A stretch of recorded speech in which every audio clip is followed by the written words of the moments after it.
তো আমাদের দুঃখু ভাই বড় চমৎকার করে দুটি গান করেছেন, খুব ভালো লেগেছে ওনার উস্তাদের স্বরচিত গান। এবং ভাই আমার কাছে একটি প্রশ্ন করে গেছেন, কয় ভাই এর যেহেতু অনেকদিন পরে পাইছি, দেখা হয় না, তাই আমি ভাইয়ের কাছে দুটি বিষয়ে জিজ্ঞাসা করতে চাই। তো প্রশ্ন হলো ভাইয়ের, কয় ভাই আমি একটু সন্দেহের মধ্যে আছি যে হাসরের বিচার হবে কি হবে না, যদি হয় তাহলে কোন জায়গায় হবে, আর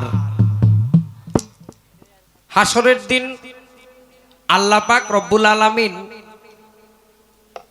সমস্ত হাসরবাসীর উদ্দেশ্যে কি বলবেন যেটা সকলেই বুঝবে, এবং আল্লাহ পাক এটা আরবি ভাষায় বলবেন, কি বলবেন আল্লাহ পাক রব্বুল আলামিন।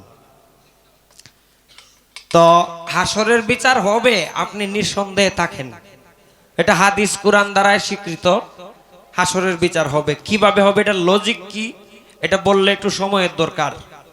এটা বাউলদের ভাষায় কিছু লজিক বা কিছু যুক্তি আছে, এগুলি এই উদাহরণগুলি দিলে সকল মানুষেরই বোধগম্য হয়, সকলেই বিশ্বাস করতে বাধ্য যে হ্যাঁ হাসরের বিচার হবে। তো যুক্তি লজিকের প্রয়োজন নাই সময় বাঁচানোর জন্য, তবে হাসরের বিচার হবে। কোথায় হবে?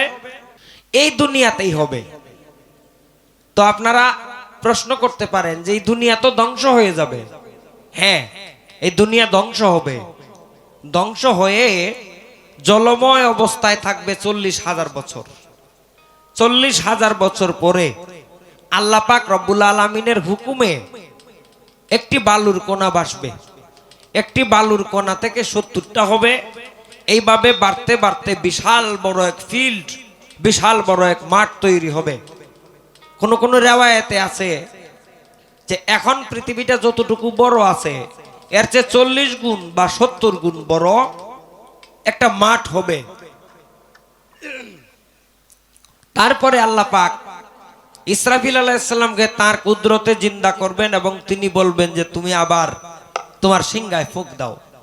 সিংহায় ফুঁক দেওয়ার পরে সকল প্রাণী, শুধু মানুষ নয়, যত হাজার মাখলুক আছে সকল মাখলুক জীবিত হবে, তাদের মধ্যে প্রাণ সঞ্চার হবে, মাঠ ভরে যাবে।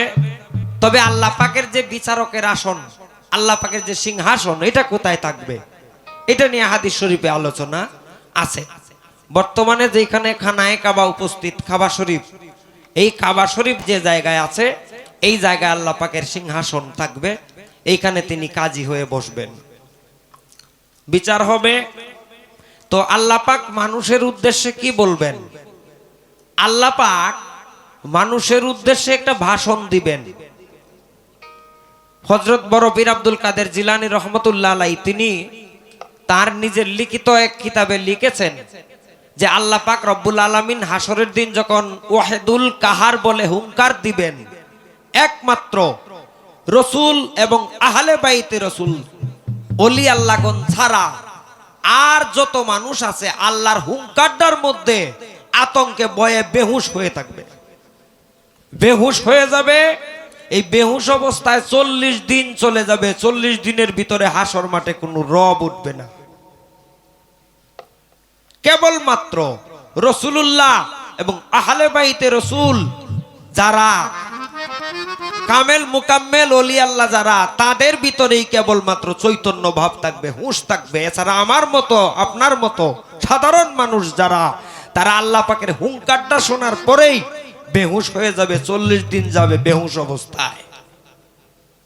আর আল্লাহ পাক কাউরে নাম ধরে ধরে বা মানুষের উদ্দেশ্যে বিশেষ কিছু বলবেন না, শুধু এইটুকু বলবেন যে তোমরা যারা দুনিয়াতে অহংকারী করতে, তাকাব্বরি করতে, সম্পদের বাহাদুরি, জ্ঞানের বাহাদুরি, রাজত্বের বাহাদুরি, আজকে তোমাদের এই বাহাদুরি কোথায়?